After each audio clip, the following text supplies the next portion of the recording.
Assalamualaikum warahmatullahi wabarakatuh.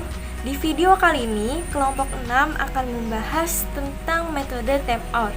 Nah, metode time out itu banyak sekali dari para ahli berpendapat. Salah satunya adalah Martin 2008. Ia mengatakan bahwa time out dapat didefinisikan sebagai cara untuk menghilangkan satu situasi negatif seorang anak dan memberikan waktu kepadanya agar bisa berpikir lebih tenang mengenai apa yang telah dilakukannya. Menurut Cover, Heron, dan Howard 2007, time out atau penyisihan sesaat dapat didefinisikan sebagai penarikan atau hilangnya kesempatan seseorang untuk mendapatkan penguatan positif untuk sementara waktu. Sedangkan menurut Trianto Savaria, pengertian time out atau penyisihan adalah suatu prosedur yang memindahkan sumber pengukuhan untuk sementara waktu bila perilaku seseorang muncul sehingga anak tidak dapat memperoleh pengukuhan. Jadi, dapat disimpulkan dari para ahli tadi bahwa metode time out itu ialah teknik merubah perilaku dengan cara memberikan waktu kepada anak untuk menenangkan dirinya dengan kurun waktu 5-15 menit pada saat perilaku sasaran itu muncul. Selanjutnya, kita dapat memberikan pengukuhan positif secara perlahan kepada anak. Adapun tujuan dari metode time out itu sendiri, yaitu memberikan waktu bagi anak dan orang tua untuk sama-sama menenangkan diri, sehingga berpotensi mencegah perilaku yang tidak diinginkan berulang kembali. Tetapi, anak jadi merasa diabaikan, ditolak, takut, dan bingung. Tadi kita sudah membahas tentang pengertian dan tujuan dari metode time out sendiri. Nah, ternyata di metode time out ini juga memiliki jenis-jenis atau tipenya loh. Dari Harris 1985, ia menyebutkan ada 3 tipe dari time out itu sendiri. Yang pertama, exclusionary time out. Ia menempatkan anak di ruang yang terpisah dari ruangan anak menunjukkan perilaku bermasalah. Yang kedua, non-exclusionary time out. Mengasingkan anak ke satu tempat yang tidak memungkinkan anak tersebut berinteraksi sosial, tetapi masih dalam ruangan yang sama, agar tetap dapat diobservasi. Yang ketiga, isolation time out. Nah, menempatkan anak di lingkungan yang berbeda dengan lingkungan anak di mana dia menunjukkan perilaku bermasalahnya, tetapi masih di dalam satu ruangan yang sama. Selanjutnya akan dilanjutkan oleh teman saya, Dina Restiana. Selanjutnya, saya akan membahas tentang kelebihan teknik time out. Penggunaan time out dapat menurunkan tingkat masalah perilaku dan menjadi sebuah prosedur penguatan untuk meningkatkan perilaku baru yang menggantikan perilaku yang lama. Maksud dari perilaku baru adalah perilaku yang baik, dan untuk perilaku yang lama adalah perilaku bermasalah atau perilaku buruk yang terjadi pada seseorang atau pada anak. Nah, kemudian ada kelemahan dari teknik time out itu sendiri. Yang pertama, berasosiasi negatif dapat menimbulkan efek yang negatif juga sebagai akibat dari dihilangkannya pengukuhan dengan penyisihan sementara. Nah, maksudnya itu berasosiasi negatif itu karena teknik time out ini sering diartikan sebagai suatu hukuman yang mencabut atau menghilangkan sementara kesenangan yang diperoleh dari lingkungan, seperti itu. Kemudian yang kedua, sanksi hukum penerapan perlu persetujuan dari orang tua anak karena ada batasan mengenai lama waktu anak-anak boleh disisihkan. Nah, yang ketiga itu ada supresi perilaku lain, munculnya perilaku lain selain perilaku sasaran. Misalkan tadi tujuannya tadi untuk melakukan teknik time out adalah agar anak ini berhenti mengganggu temannya, untuk berhenti menjahili temannya. Misalkan dia itu sering mengejek atau mengolok-olok. Nah, kemudian muncul perilaku lain, sasaran lain, atau dia tiba-tiba dia itu menendang atau memukul temannya, seperti itu. Selanjutnya yaitu prinsip penerapan. Penerapan teknik time out harus dilakukan dengan prinsip-prinsip antara lain: menghilangkan semua pengukuh pada saat perilaku tantrum muncul dan pada saat berada di tempat penyisihan sesaat.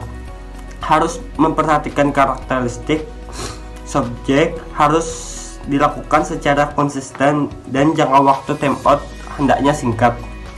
Selanjutnya yang G, langkah-langkah penerapan teknik time out. Menurut Alberto dan Thurman 2009, langkah-langkah penggunaan prosedur time out adalah sebagai berikut, yaitu ada 4. 1. Langkah pertama adalah mengidentifikasi kembali perilaku sasaran yang akan diberikan time out. Yang kedua, bawalah anak ke tempat yang tenang. Yang ketiga, ketika anak sudah masuk ke area penyisihan sesaat, berarti sudah dimulai untuk menghitung waktu dengan penggunaan pengukur waktu. 4. Yang terakhir, setelah subjek selesai pada waktu time out-nya, anak diminta untuk melakukan kegiatan seperti sebelum dikenakan time out. Mungkin itu saja yang saya bisa sampaikan. Terima kasih. Wassalamualaikum warahmatullahi wabarakatuh.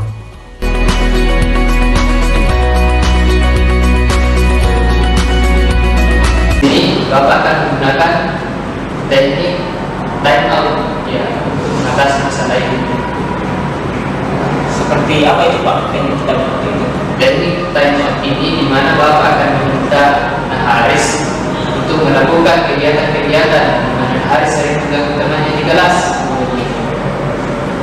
Mungkin pertemuan kita ini akan kita lakukan selama 2-3 kali pertemuan. Setiap pertemuan waktunya 30 menit. Jadi Bapak harap kesiapan Haris seperti itu. Insya Allah saya siap. Ya, kalau begitu sudah selesai. Ya, saya siap. Ya, jadi sekarang ya, Arudi silakan kita akan mempraktikkan di pindah ya, di kursi saya. Oke Pak. Ya, silakan Haris praktikkan apa yang biasa Haris lakukan dalam kelas.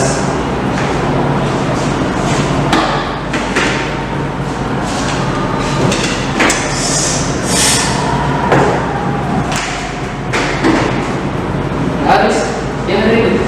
Saya tidak mau Pak. Haris mau menuruti perintah saya atau saya tempatkan di bawah ruangan? Saya mau ribut. Saya mau bebas. Ayo, silakan ke sini ikut Bapak. Itu saya itu Pak. Dari tadi ada usulan. Ya silakan Haris duduk di sini. Ya.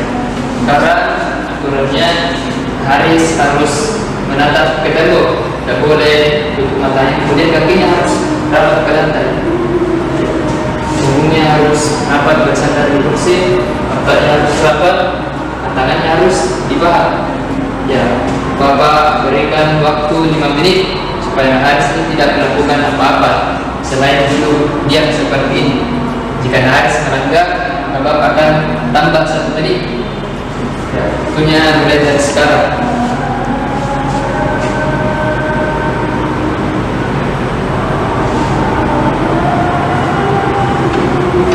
Haris, tetap diam.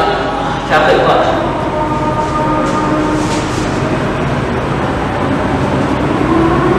Haris jangan tidur. Aduh, maksud Sadar saya apa Pak. makanya? Maksud saya Pak. Saya berikan waktu tambahan 1 menit. Awas kalau melanggar lagi, Bapak tambahkan lagi 1 menit. Waktunya sudah habis. Silakan kembali ke duduk sana. Jadi apakah Haris sudah tenang dan tidak berganggu lagi? Ya Pak, saya rasa seperti itu. Berarti jawaban saya rasa seperti itu saya tidak terima. Baik Pak, saya tidak akan mengganggu lagi. Bagus sekali Bapak senang mendengar hal itu. Menurutmu bagaimana rasanya setelah melewati tembok tadi? Rasanya itu tidak nyaman Pak, mengantukkan, membosankan. Jadi rasanya tidak nyaman ya?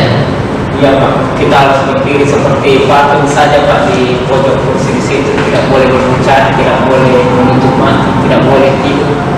Nah, kursinya pun sangat tidak enak. Jadi nampaknya Haris tidak akan melakukannya lagi ya?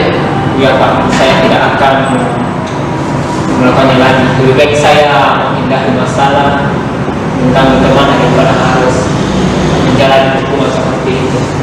Bagus, bagus, bagus. Nampaknya Haris memang sudah sadar bahwa setiap kesalahan yang kita lakukan itu akan berbalik pada diri kita sendiri. Iya Pak. Maka dari itu, ya untuk suksesnya kegiatan kita selanjutnya ini, Bapak meminta agar Haris di pekan depan di waktu dan tempat yang sama tetap datang ke rumah Bapak yang melihat progresnya. Kemudian Bapak juga akan bekerja sama dengan wali kelas untuk menerapkan teknik yang baru saja kita lakukan tadi. Jadi wali kelas nanti juga akan menerapkan teknik itu kalau saya mengerti Pak. Iya, betul sekali. Ya. Jadi mungkin ini saja pertemuan kita pada pagi hari ini dan kita bertemu di lain waktu. Ya, Pak. Terima kasih Pak. Kalau waktu saya ambil, saya belajar kelas.